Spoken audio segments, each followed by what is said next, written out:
If people aren't coachable or don't become coachable, they're going to crash and burn, period. I love what Gary said. Don't waste your time with them. You can't push a rope uphill, as Ron Bryce taught me one day. Think about it. You can't roll it up. You can't push it up. You can't get a rope uphill.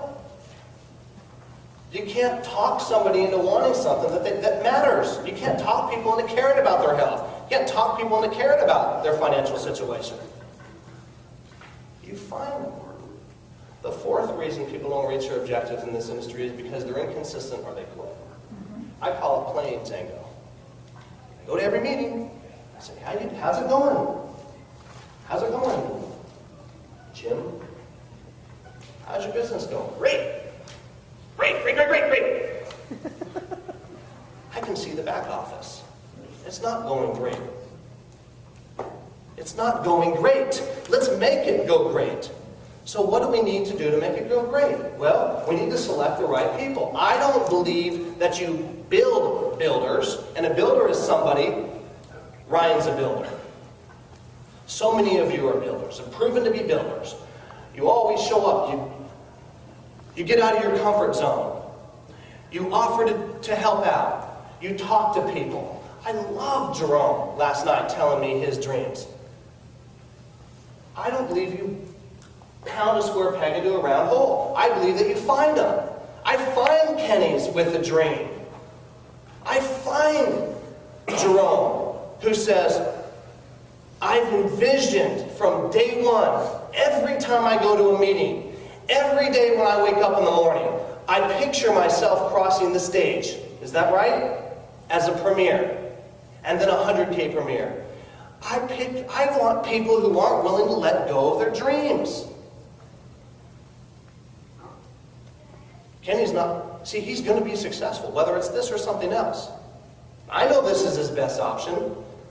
I'm going to make sure I don't lose Kenny. He's not going to lose. He's not going to fail at network marketing because this company fails him. Thank you. He's not going to fail at this business because I, as his upline, fail him. And I can vouch for a lot of the rest of his upline because they've got a track record. What does Henry Ford say? You can't build a reputation on what you're going to do. See, you found yourself in a compelling position. The company's not going to fail you. Your team's not going to fail you. All you need to do is your side of the equation, which is be coachable and treat this like a real business.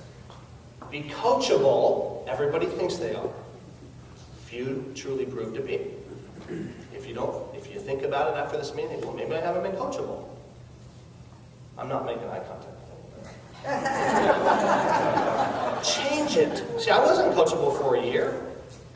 For a year, I wasn't coachable. Bob goes, well, you're not coachable. That's why you're not growing as fast as you want to grow. I said, what? What do you mean? He said, well, you're trying to do it yourself, and I keep talking to you about that. And treating it like a real business, which means treating it like you invested $250,000 into it or $500,000 into it. Most people don't realize success in this business because they have that attitude, easy in, easy out. They didn't bring 10 people because I wasn't giving them $500, because they didn't have to stroke a check at the end of the month for a payment to send to the bank. I'm there at risk. Man, I've never had anybody, I've been around the world with this business, I haven't had one person, not one business professional, not one mom, not one person show me a business that has a greater upside economic potential than network marketing done properly with $1 million head start.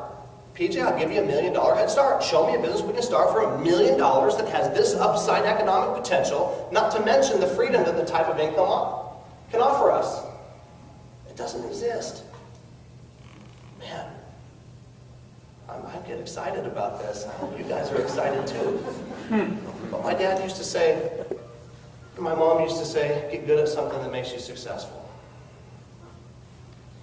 And don't wait for your personal timing to be right. My dad used to tell me the story about how they missed out on land opportunities in certain areas here in the valley. We could have bought land there. We could have done that. We could have got, me and your mom looked at some property here and we just didn't do it, or we didn't have the money to do it. I'm not going to tell that story to my kids. My parents did a great job. They just didn't have the right vehicle yet. I'm not going to tell that story to my kids. Let's go down swinging, you know? And I think about personal timing. My mom was joking about being an order taker. Well, when I was selling real estate, you still had to actually sell. Ryan, yes, you were teaching us to sell. After I left real estate, there were order takers. They just showed up, a dog with a note in his mouth. Buy real estate for me, make $400,000. There was 94,000 licensed realtors here in Maricopa County. Everybody was a realtor. I didn't have one realtor in the room. I couldn't get a realtor or mortgage professional to look at this, right? But I was taught by somebody who matters not to wait for personal timing. I'll people say, well, I'm doing good. Well, you're doing good at something you can't control. So I decided to look at this after persuasion and consistency and coachability. When the timing wasn't so great. Early 2004, what was happening in the real estate market here in Phoenix was going on, right? Man, what if I would have waited? I'll go over it a little bit. What if I would have waited? What if I would have waited because my personal timing that was controlled by the economy wasn't right?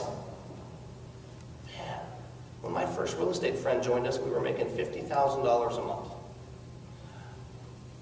When my circle of influence was real estate, well, he was a realtor. He knew a lot of people. He had a network in place. That's why he's successful. How many of you joined me, Sandy?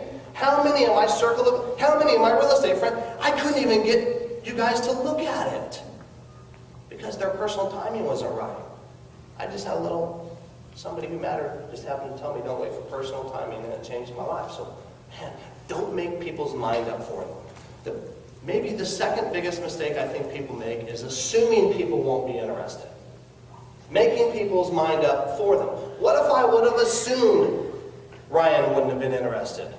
What if Jeff would have assumed PJ wouldn't be interested? PJ's built a big business and she's just getting started. What if I would have assumed that since Justin Bryce just started, you just started your own traditional business. You just purchased and started a pawn shop, right? What if I would assume, well, Justin won't be interested?